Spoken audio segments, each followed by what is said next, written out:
नमस्कार, मैं अभिषेक कौशिक।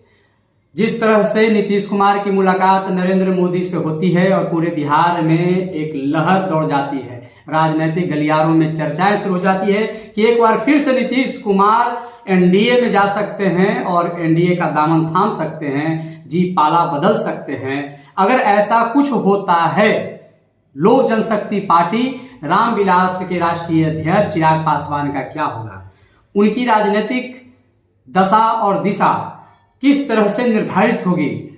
ये सारी विषयों पर चर्चा करने के लिए आज हमारे स्टूडियो में एडी न्यूज इंडिया के प्रधान संपादक अमन सांडेल सर हैं। अगर ऐसा कुछ होता है तो सर क्या होगा?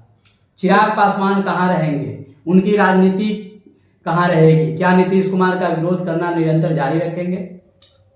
चिराग पासवान जी का कुछ नहीं होगा, जहां हैं वही रहेंगे।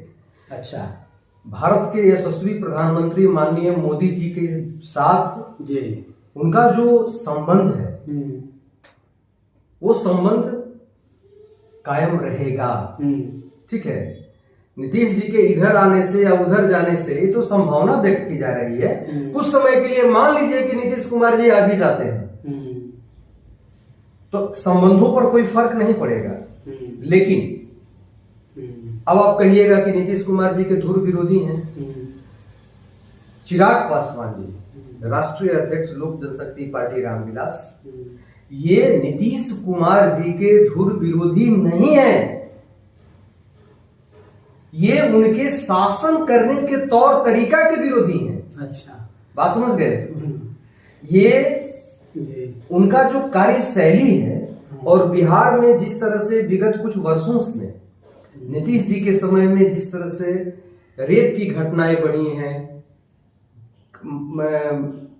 मौतों की संख्या जितनी अधिक बढ़ी है, अपहरण की संख्या बढ़ी है, ठीक है ना, गोली मार करके जो हत्याएं की गई हैं उनकी संख्याओं में जिस तरह से वृद्धि हुई है, ठीक है, शराब पी करके मरने वालों की संख्याओं में जिस तरह से बेतहाशा वृद्धि हुई है, अराजकता जिस तरह से फैला है, अधिकारियों का जिस तरह से बोलबाला बढ़ा है, ठीक है, और आम जनता शासन व्यवस्था से जिस तरह से कटी है, यानी आम जनता का सुनने वाला बिहार में फिलहाल कोई नहीं है। ध्यान दीजिएगा, हमारे जो चिराग पासवान जी हैं उसके विरोधी हैं, वो नीतीश जी के व्यक्तिगत विरोधी नहीं है। ये जो एनडीए में जाना है चिराग नीतीश कुमार का, हाँ, यह व्यक्तिगत जाना नहीं हुआ।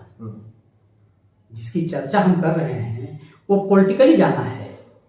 पॉलिटिकली जाना है। अगर दो पॉलिटिकल पार्टी आपस में मिलती है तो अपने एजेंडे को कॉमन मिनिमम प्रोग्राम के तहत मिलती है। ये बात देखिए, अगर ऐसा कभी भविष्य में हुआ जी तो लोजपा भी अपना रुख स्पष्ट करेगी। हाँ। ऐसा नहीं है कि वो नहीं करेगी। अच्छा, लोजपा रामविलास अपने सिद्धांतों से समझौता नहीं करेगा। एक बात जान लीजिए, चिराग पासवान कोई वैसे नेता नहीं है कि क्षण भर में अपने सिद्धांत को बदल देंगे, या जो परिपाटी और जो एक लकीर खींच दिए हैं बिहार में उस लकीर को खुद ही मिटा देंगे। ऐसा भी नहीं होगा कि नीतीश कुमार जी आएंगे और मोदी जी कहेंगे कि चिराग जी मान जाइए। बताइए, बातें जब उस समय वैसी होंगी तो कुछ और होंगी। नीतीश कुमार जी को मुख्यमंत्री का पद छोड़ना होगा। समझ गए? नीतीश कुमार जी को मुख्यमंत्री का पद छोड़ना होगा। नई सरकार बनेगी अगर, तो उस नई सरकार में नई भूमिका के साथ लोजपा होगी। अच्छा, नीतीश जी सीएम नहीं रहेंगे, ये मैं क्लियर कर दे रहा हूँ। चिराग पासवान के सीएम बनने की संभावना नहीं, ये मैं कैसे कर सकता हूँ कि चिराग पासवान जी नो डाउट एक ऐसे युवा नेता है कि अगर बिहार उनके हाथों में चला जाए तो बिहार का भविष्य संवर जाएगा, इसमें कोई ये नहीं है। तो मैं मिला जुला कर ये कहना चाह रहा हूं कि चिराग पासवान जी नीतीश कुमार जी के व्यक्तिगत विरोधी नहीं है। अगर नीतीश कुमार जी जो अभी वर्तमान में जो शासन व्यवस्था है वो शासन व्यवस्था खत्म हो जाए, एक नई शासन व्यवस्था हो जिसमें कि लोजपा रामविलास की अपनी भूमिका हो, माननीय चिराग पासवान जी की अपनी भूमिका हो, अगर वैसी सरकार बनती है और जदयू शामिल भी रहती है तो मुझे नहीं लगता है कि इस पर किसी को आपत्ति हो। फिर भी ये मेरा व्यक्तिगत राय है और मेरा व्यक्तिगत राय पार्टी के राय से या माननीय चिराग पासवान जी के राय से अलग हो सकता है। इसलिए ये चिराग जी का राय है, मैं ये नहीं कहना चाहूंगा, बिल्कुल नहीं है। लेकिन मैं जरूर कहूंगा कि चिराग पासवान जी जो लकीर खींचे हैं उस लकीर पर ही रहेंगे। वो याद रखिए, उस लकीर को मिटाने का प्रयास नहीं करेंगे, ये जानते हुए कि मोदी जी से उनके अच्छे रिश्ते हैं। उसके बावजूद अपने सिद्धांत पर अडिग रहने वाले नेता हैं।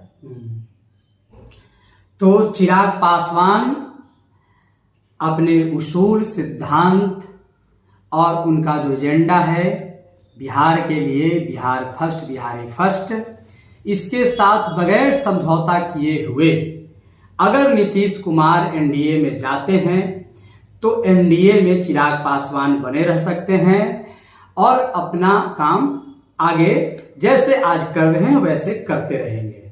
तो अब वक्त हो गया है विदा होने का। आप सबको सादर प्रणाम।